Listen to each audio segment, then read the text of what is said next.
We're parents, teachers, and educators, and like you, we're passionate about restoring our culture for Christ. This is Veritas Vox, the voice of classical Christian education. Hello again, and welcome to another episode of Veritas Vox, the voice of classical Christian education. Thanks for joining us. Today we have with us Jeff Myers, Dr. Jeff Myers, the president of Summit Ministries. Jeff, welcome. Marlon, it's great to be with you, and I love the name of your show. Thank you. I was just hearing a song last night that Stephanie was playing when we were listening to some worship music, The Voice of Truth. So I love it. Yeah, I wish I could claim originality. Somebody else gave me the name, Veritas anyway, Veritas Press, and we thought it sounded really cool, so we did that. I think within the classical education world, we may be in the first people to use it. Now, goodness gracious, there must be 15 schools or 20 schools with that name too. So well, I'm glad they're reclaiming something that, as you know, is a significant part of America's educational heritage. With Harvard University, they abandoned it. It's appropriate that other institutions are going to pick it up. Yeah, that reminds me of a story. I was playing golf one day with a guy that I simply asked him, after having told him about my business, we were talking. I said, "Where'd you go to school?" And he just looked at me and didn't say Harvard. He said Veritas. I knew what he meant. That's hilarious. That's hilarious. My Good. next door neighbor is a Harvard law grad, and when he's asked where he went to school, he always says, "I went to school back east." In Colorado, that passes for a sufficient answer. That's funny. Well, tell us a little bit about yourself, your family, your education, your career path, and what took you to Summit. Yes, well, I'm the president now of Summit Ministries, based in a little hippie town in Colorado, right at the foot of Pikes Peak, called Manitou Springs. The ministry equips and supports the rising generation to embrace God's truth and champion a biblical worldview. And before doing that, I had the privilege of being a professor at a Christian college, teaching undergraduates and MBA students, and also starting several different businesses and a nonprofit organization, all focused on leadership and communication training. That took me often to homeschooling conferences around the country when I was doing that. Not so much now with my work at Summit Ministries, but back in that time. But a little of my story is I was born in Detroit, Michigan. It was a very rough place to grow up in, a rough time. There were riots there that destroyed the city. Yeah. They were so bad that in the city of Detroit alone, more people were killed, more people went to jail, more buildings were destroyed than in all of the United States put together in the summer of 2020, if you can imagine. My word. So it was an insecure place to grow up. I was offered hard drugs for the first time at 7 years of age. Wow. I remember cowering under my bed as the police and some bad guys had a gun battle in the street in front of our house. And my parents are from Kansas, Oklahoma, so they said the career opportunities here are not worth the difficulty of raising children here. So when I was about 10, we moved back to Kansas and ended up in a really small country church. People loved us. I knew they loved us. They took care of us, went to their home, they fed us. I'm speaking of my younger brother and me.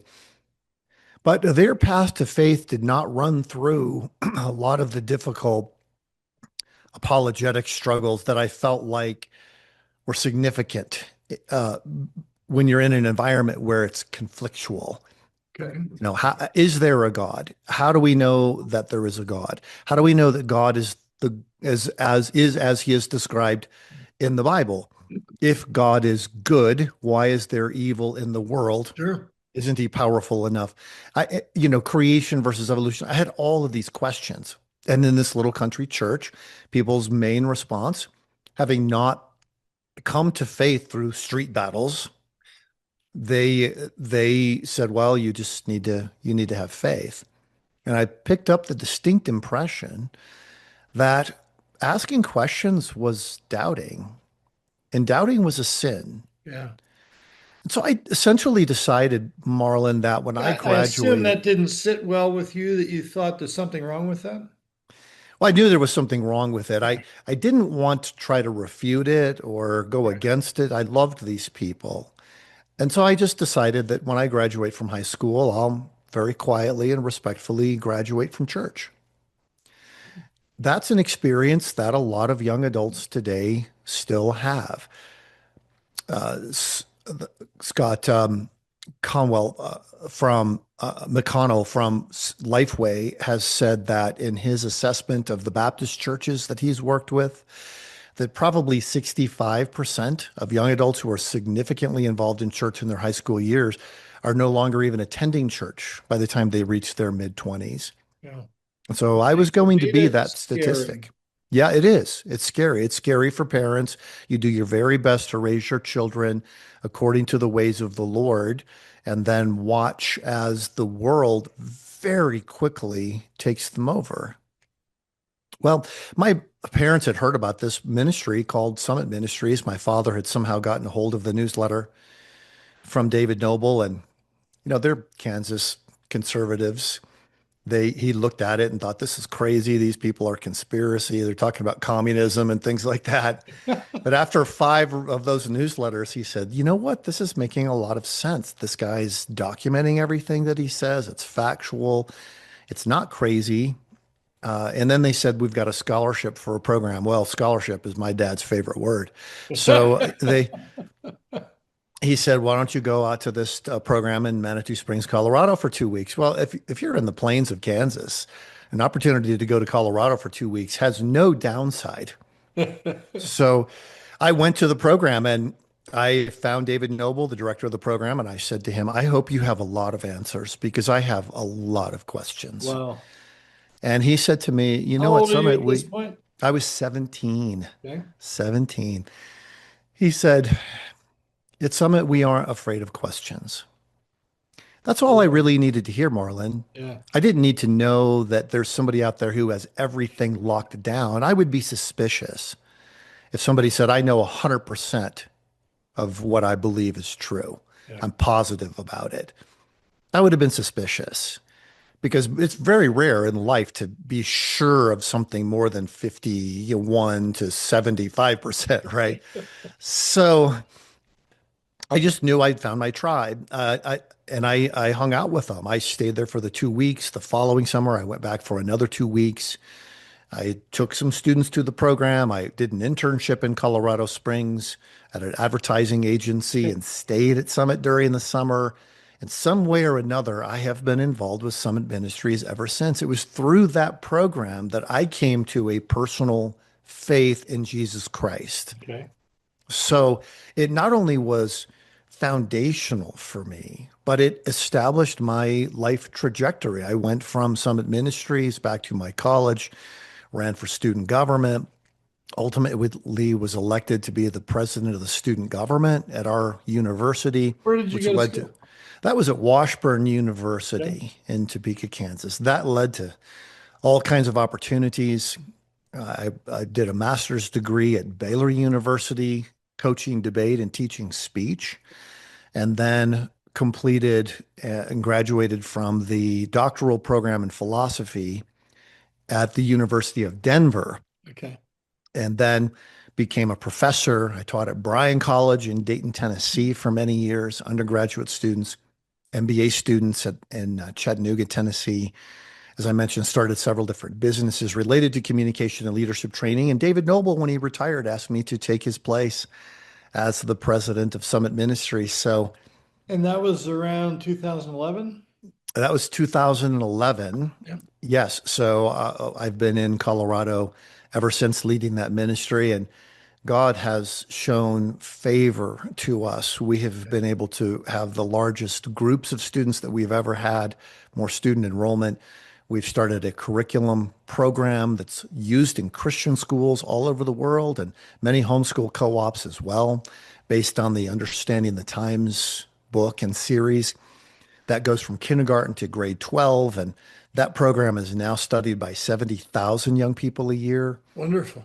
God's given us a lot of opportunities to speak in the media, given opportunities to me to write books that have had a lot of circulation. And so it's been a very, very exciting thing to be part of watching God turn the hearts of a generation back toward him. That is such a great story. Tell us what the emphasis of Summit Ministries is, and then kind of walk us through the student programs and initiatives that you have. This is your opportunity to have a free commercial.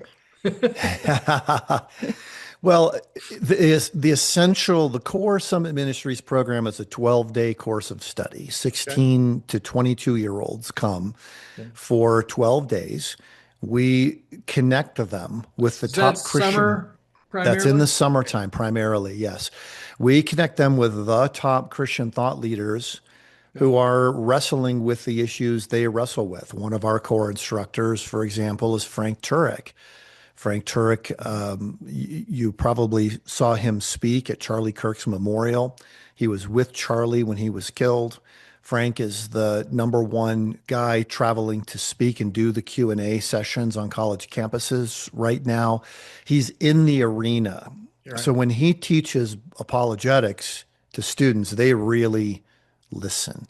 Dr. Sean McDowell, many people are familiar with his dad, the evangelist Josh McDowell is one of our core instructors, Dr. Kathy Cook, who often speaks at homeschooling conferences, a tremendous encourager to parents, but she helps students understand how they are smart. One of our core goals is to ignite a spirit of learning and of curiosity among students, and then to give them biblically faithful ways to understand God's word and then to apply it to every area of life. We don't just talk about theology, we talk about philosophy and ethics, science, psychology, sociology, politics, law, economics, history. And Marlon, what happens to the students during that time is extraordinary.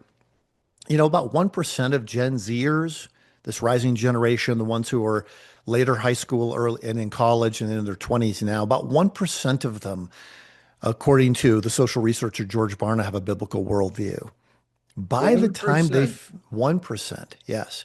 By the time they finish the program with us, 95% claim to hold to a biblical worldview. Yeah. And then we continue studying them. We study our graduates 1 year, 5 years, and 10 years out. And even at 10 years, 90% still claim to operate from a biblical worldview. So there's something that happens through this experience that is really miraculous, something that God uses to utterly change hearts and minds and firm up students' biblical beliefs, not only so that they don't fall away from the faith, but that they end up taking a biblical worldview into aspects of the culture, from politics to the military to business to medicine and agriculture and all of these different areas of life. That, now there are four things that are listed on your website that I was able to glean, and that sounds like what you just described is what you would call student conferences. Student conferences, yes. There are other programs. I'll mention them, and you can nuance them in comparison. The Summit Online, the Summit Next, and Gap Year. Right. Those are all programs. Now, Okay. we have curriculum courses, as I mentioned, that are used all over the world. So our students in a 2-week program would have 56 hours of instruction Okay. in 2 weeks. That's And impressive. Yeah. whitewater rafting, rock climbing, sports. We work hard and we play hard. And we develop a community that is so strong that people stay in touch for the rest of their lives. I'm Yeah. still friends with people I attended a Summit Ministries program with That's when I was great. 17 or 18 years of age. Yeah. Now, those other programs you mentioned, Summit Next is kind of our advanced program for our graduates.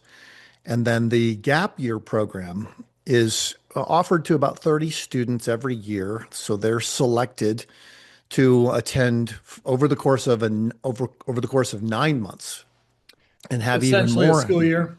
It is a school year, more intensive instruction for which they receive college credit. Okay. And they focus in on improving their writing skills, their thinking skills, their reading skills, and then actual job shadowing and internships and so forth, so that when students finish a gap year, it's a wise thing to do for many, many students. I think a lot of 18-year-olds recognize in their hearts they're not really ready to go off to college. they're not really ready to start their career. They need a year to really process, be in community, strengthen themselves. And so the students, a lot of them choose to do that before they go off to higher education. A lot of them went off to college and ruined their first year, which is a very common story. Yep, And it then they come is. back and say, yeah, before I go back, and I don't want to waste my parents' money. I don't want to waste my money. I don't want to waste time. Let me get right with God and develop community, develop my thinking skills. And it really helps them academically prepare for making the most of their higher education experience. The where is you said Summit Next is kind of a next level beyond the conferences. How does that further prepare um, older children, young adults for life? Well, the Summit Next is it's an interesting, it's part of a network of things that we do with students who've graduated from our 2 week Okay. program. We don't just abandon them. We continue to feed them information through podcasts and newsletters and so Mhm. forth Okay. on current issues of the day and how to understand them from a biblical worldview. And then the Summit Next is really vocational focused. So, Interesting. what does it look like to have a biblical worldview in your job? Yeah. The people who've come through that program are, everything from PhD mathematicians to people who are in the agricultural business, which is an extraordinary business, as you know, being from Pennsylvania, and one in which a biblical perspective is very much needed. So they work through, okay, what does this look like on an everyday basis to understand work from God's perspective? Because one of the key words for working or serving in the Old Testament of Scripture, avodah, is also a word for worship.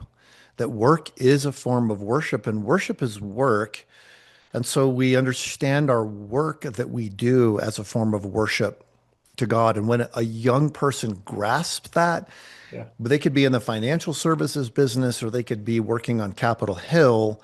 It gives them a reason to go to work every day, and work builds their faith. I think it's what Daryl Miller calls Monday church, not just Sunday church. I've never heard it called Monday Church, but that's Yeah. clever. Yeah, uh, we really need a healthy dose of understanding that glorifying God happens in more contexts than the church building. No, there's no question. And when young people get that, it's extraordinary to watch them. I'm getting ready this evening to have dinner with a Summit grad who's been in the energy business and been very, very successful and moving into the tech field, building these massive data centers. And it's extraordinary. I'm very, very proud of him as a teacher. And you've got the heart of a teacher. You want to pull your students up to where you are and then push them on ahead of where Yeah. you can go. Yeah. And when your students are 10 times or 100 times more successful at what they do than you were, that's not That's a sign negative of against success. you. That's a sign of success. Yeah. Yeah. Yeah. Uh, Tell me, um, let's, the program is something I've been familiar with for years, and I've known kids that have gone through it, and it's been wonderful. Let's, in the time that you've been involved, which is obviously decades and a decade and a half as the president, we're dealing with a generation that we label Gen Z. And we deal with students that probably would be considered younger than that. I don't know when Gen Z will be closed and we'll have to go back to double A. Oh, yeah, it's already happening. Yes, Is yeah. it? With Is this it called it's double part of A? the research that we are doing. We're calling them Gen Alpha. We get to start the alphabet all Okay. over again. Yeah, we didn't start at the beginning, so we still have some we can use. It's kind of like a hurricane. You can't use the name more than once, but if you didn't use it yet, you can do it. Okay. So We should be good for a few years. yeah, yeah. But tell me about, yeah, most of the people listening are going to be parents. tell me how you perceive the needs of the students today, maybe in contrast to your childhood or the 30 or 40 somethings childhood, because it seems to me that there are qualitative and significant differences. Marlon, I worked with in the beginning in my work with Summit Ministries, again, just helping out, being an instructor in the program. I worked with younger members of my own generational cohort. I'm Gen X, Okay. and then millennials, and then Gen Z. So this is three generations now, and you do get to see trends over time. I find it very compelling. I think Jean Twenge may be the person who introduced this idea that the way people access technology largely defines not what they think about, but how they actually think, what their thinking process is. They're noetic. Interesting. I hadn't thought about that, but it resonates. I'm interested to hear more. Yeah. Yeah. So we've now got a smartphone generation. Well, the generation before it was the internet generation. And the way you access or use technology shapes how you think about the world. Well, the Gen Alpha is the AI generation. And so how all of these pieces come together. I did actually, this is something that's free and available to anybody who's watching or listening right now. We did a report called The State of the Rising Generation. If you just Google Summit Ministries State of the Rising Okay. Generation, you'll see this free report. Two Gen Z researchers were my researchers and interns for this last summer, and we produced this about a 40-page report Okay. to give you a really clear overview of what the challenges are. Let me state that I think the main difference between my generation and Gen Z is how is identity. It's a question of identity. Our identity was fairly secure when I was growing up. I mean, we had our rebellion. We had all these different things that we did. But when we would experience something difficult, we would say, we're feeling anxious, maybe, if we're honest. But today, young adults tend to say more like, I am anxious. I Hmm. am an anxious person. It's not just a state of mind that's temporary. It's an actual identity. Wow. And so the question of identity extends to, mental health, anxiety, depression, even suicidal ideation. These are much, much more common things than when I was a kid. Yes. The When I was a kid, the everyday things that kids go through these days would have ended you up with a psychiatrist. Yeah. Now, it also extends to gender identity.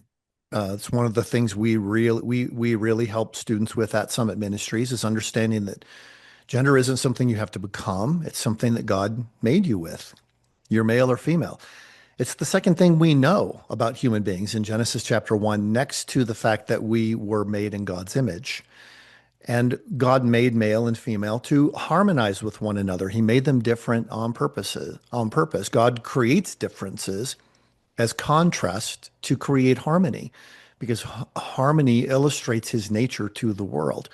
And so understanding that male and female are actual categories of being that are biological, for sure. There's 6,500 biological differences that have been cataloged so far between males and females, but also socially and psychologically, that God designed us to be males and females to harmonize with one another. But that's a huge question for a lot of young adults. A third of the students we work with admit to feeling gender insecure at different points. And it's very often because they've come to believe what is an actual lie, that gender is a spectrum. You have extreme male here, extreme female Yeah. here, Yeah. G.I. Joe, Barbie. And since most of us are in the middle, then we're actually mostly non-binary. Yeah. And even sources of, a lot of my students still, it's true 5 or 6 years ago for sure, but still even true today. They listen to guys like Jordan Peterson. And Jordan Peterson even messes up on this. He says, well, there's a little bit of female in every male, a little bit of male in every female. It creates a tremendous amount of confusion for young adults. it's easier and more biblical to understand that there's a male spectrum and then there is a female spectrum. And Interesting. I if love you that. yeah, if you grasp that, then you recognize that the most tomboyish girl has more in common with the most feminine girl than she does with the least masculine boy. Yeah. And once you grasp that and or start to understand, you realize, oh, I can have my identity as an image bearer of God. I don't have to have my identity as what the culture says that I need to do. And there's kind of a victimhood mindset that kind of works its way into this as well. Instead of thinking, we've kind of as a culture moved from being a dignity culture that every human being has dignity as an image bearer of God to a victim culture. Yeah. And so your status actually rises to the degree that you're victimized. So if you're not, What an incredible irony that there's so many ironies, and that really yes, is somewhat um, becomes the masthead for all of them, doesn't it? certainly, yes. And it's easy to find ways that you've been victimized or people have been victimized in the past.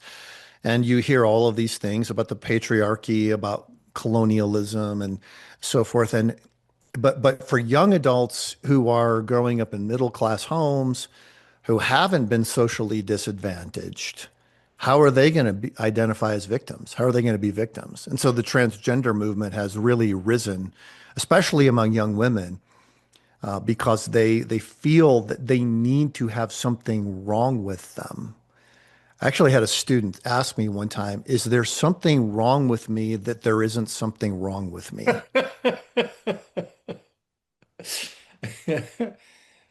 That's calculus in psychology. You got it. Exactly. Wow. Well, I am so thankful to get to know a little bit more about you and the ministry that I've been familiar with from a distance.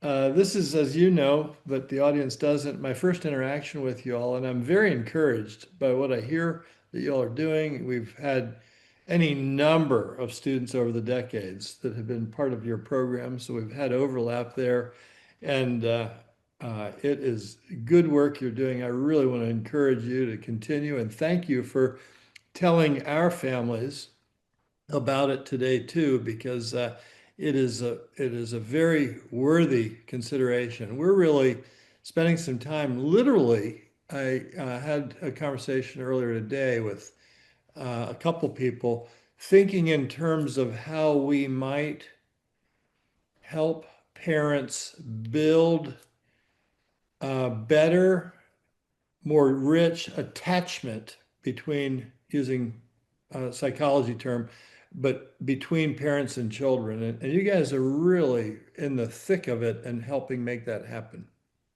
Yeah, it's interesting that you mentioned that. We just surveyed a lot of parents whose children have come through our program. And one of the key things they're telling us is that my child came home saying, now I understand mom and dad, why Wow. you taught me what you did. I Yeah. get it. I Yeah. get it now. Yes. And that does build an attachment. But even beyond that, it just creates a much cleaner launch pad for moving into life. And I'd welcome any of your families to participate in our program. We're looking for 16 to 22 year olds. We're looking for just go to summit.org and you can find out about these programs. A lot of young adults today, one of the big questions they're asking me is, how can I be like Charlie Kirk? And honestly, because Charlie was a friend of mine, he loved Summit Ministries. Uh, but they're not saying I want to go out to campuses and do Q&As or whatever, or be involved in politics necessarily, but they want to know, how can I be a kind of person who is constantly learning and growing, but is growing closer to God through time Yeah. and is not afraid, Yeah. a person of courage. And Summit Ministries is that program that helps this generation do just that. Yeah. Well, thank you for what you're doing. Appreciate you being here. And folks, thank you for joining us on this episode of Veritas Vox, the voice of classical Christian education. We hope to see you next time.